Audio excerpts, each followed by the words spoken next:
Okay, it's really interesting.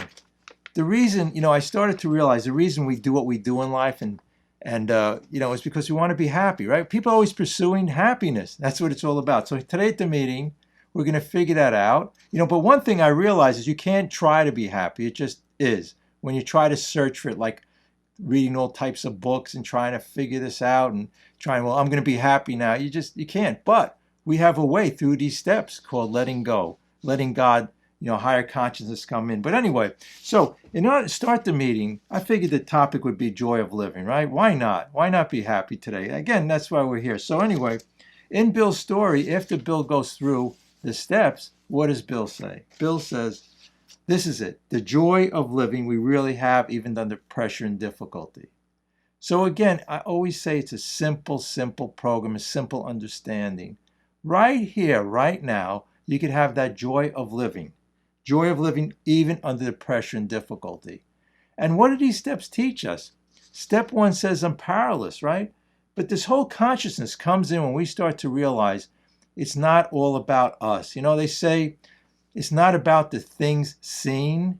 It's not about the things seen. It's about the unseen. Our happiness and joy can only come from getting out of this material world. I mean, we could go out there and enjoy it and become part of it, but it's really not about that. And everything we're worried about right now, fearful or anxious about, has to do with this, what they call the sorry, sorry world.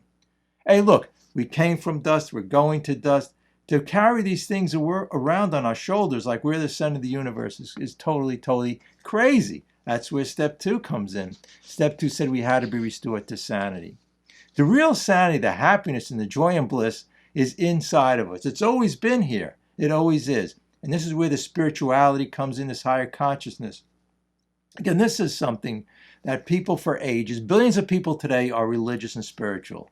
And what they found is that this world can be spiritual. We can live in the human experience, right? But we're really, basically, we are spiritual people. And the way I can explain that is that we made decisions going along in life that it was about, we misused our intellect to make it all about the ego and our thinking. So what we decided was it's all about us. Selfishness, self-centeredness, all right? Anybody following along with this knows on page 62, that's what it says. It says our troubles are of our own making. This is the beauty of it. When I started, that was my spiritual awakening, right? This is it right here, right now. When I started to realize it was my thinking, right? A person is what they think.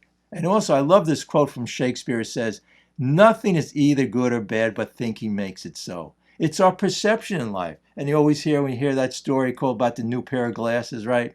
In an acceptance chapter in our book here on page 417, it talks about the acceptance prayer. What is the acceptance prayer? The last line it say, it's not so much what needs to be changed in the world, but what needs to change me and my attitudes. Perception, look, perception is 95% of our problem, right? It's all a perception change, right? Because you could have, again, I always say this, you could have 10 people in the room, you'll have the same situation, right? But they'll all have a different opinion.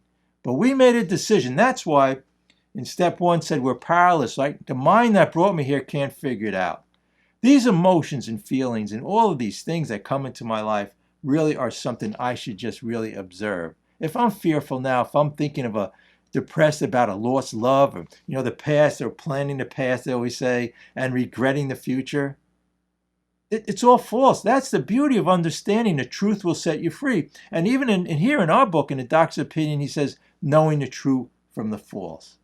Knowing the truth from the false. So even if you're upset right now, the truth is, here's the truth. It's not about what you're thinking about this material things, if I do better at my job, if I get better finances, if this person loves me or likes me, if people, this is all the insanity. Step 2 said we had to be restored to sanity. I always say, look, people are concerned about what people say. So go to work, say you have a big meeting at work, or say you go to a big 12-step meeting, right? Whole bunch of people there, and we always walk in and wonder, well, what do they think about the way I'm dressed? Or maybe a lot, our mind tells us nobody likes us, right? It's all about us. But the point is, go into one of these situations and places and think you are the worst person in the world, but you could just sit there, or they all think that and be happy. They don't think that, but this is what we think they think in our minds many times, right? Or even, like I said, if people do, it has to do with your perception change. Look, When people try to do things to you, it's only a problem if you accept it. I don't have to accept, look, I don't have to accept what another person does, because if they're trying to do something to me, it's because of their problems. You ever think of that perception change? The more a person tries to get you upset, the more they try to push your buttons where the problem is. Having that compassion, understanding, that's the way what they call to wisdom. And this joy and happiness, understanding the emotions and feelings, right? But let me tell you about these emotions and feelings and resentment, anger, right? I don't want to think them out. I want to maybe acknowledge them. That's why we have step 4. But what does step 5 say? They're cast out. All of these feelings and emotions are false. How do we know that? They come from a false presence. When we grew up, our parents, our teachers at school, people told us how to think or feel, right? All these things went into our brain. And when we see the world, we see it through, our brain filters it and makes it what it is. But if you really want to see the truth and happiness, that's why we have step 11, prayer and meditation, right? When we get centered and we'll intuitively, what does the 9-step promise to say? Know the answer to all our problems intuitively. You know what the answer is? When I find when I get centered, it really doesn't matter. If I have a problem today, I'm the problem. It really is true. I can even accept, look, we get to the point in this place where we can even accept our own death, right? We can accept our own death as perception.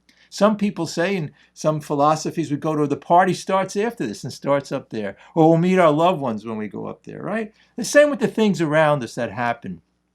It's always related to us. If something bad may happen to somebody close to us, it's always, well, how am I going to react or what am I going to do? It all has to do with the self-centered fear. Let me just tell you, on page 15 where I said the joy of living, Bill said, this is right after he did the steps, has under pressure and difficulty. But then he goes on to say, this is amazing. And this is things that, when you're upset now, it's related 90% of it to people. But what does Bill say here? The most impossible domestic situations rioted, feuds and bitterness of all sorts wiped out. Feuds and bitterness of all sorts wiped out. This is the amazing, this is the good news, right?